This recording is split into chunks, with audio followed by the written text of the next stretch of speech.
seuraavissa nauhoissa 2 kertaa 2 minuutin välein helvetin muista pauketta ja kuuluu miten työkalut putoo lattiaan 2 minuutin välein. Ja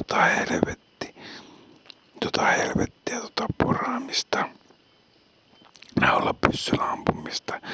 Se alkoi 5. päivä 1.2014 ja kestänyt aina tähän päivään asti.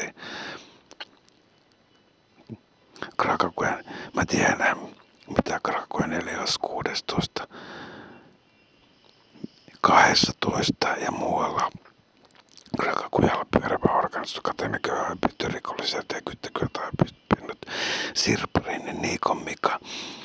Krakowen 16 täällä pyörävä organisaatio köyhäypytty rikolliselta ja kyttäkyltä pinnut uskovaista.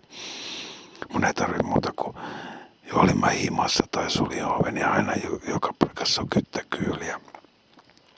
Mä osaakin hahmottaa koko alueen kerralla ja mun porukka. Niillä on vähän kuva-äänemateriaali niin paljon.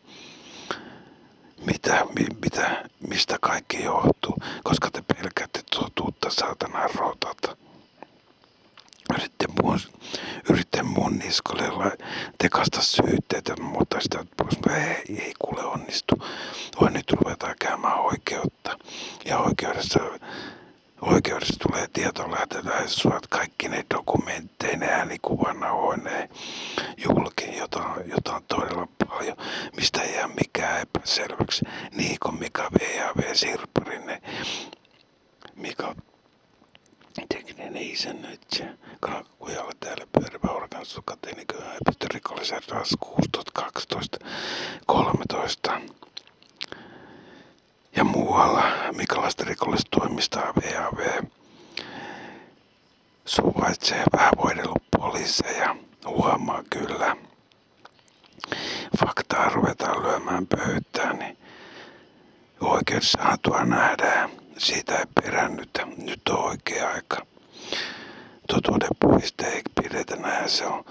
Ja mä tuon totuuden julki, satana täällä pärjävästä rottasakista, ulkomaalaisista ja muusta paskasakista, joka jahatinama on ollut koko ajan vittu.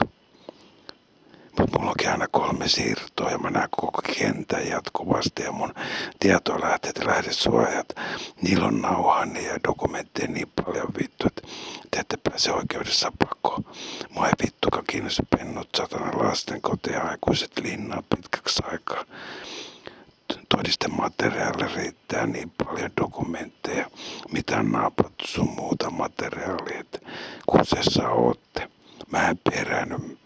Enkä unohda, enkä anna anteeksi sitä, mitä te olette tehneet muulle. Nyt te saatte kokea itse samaa, mutta vähän kovemmalla kädellä 100-kertaisesti pahimmalla tavalla.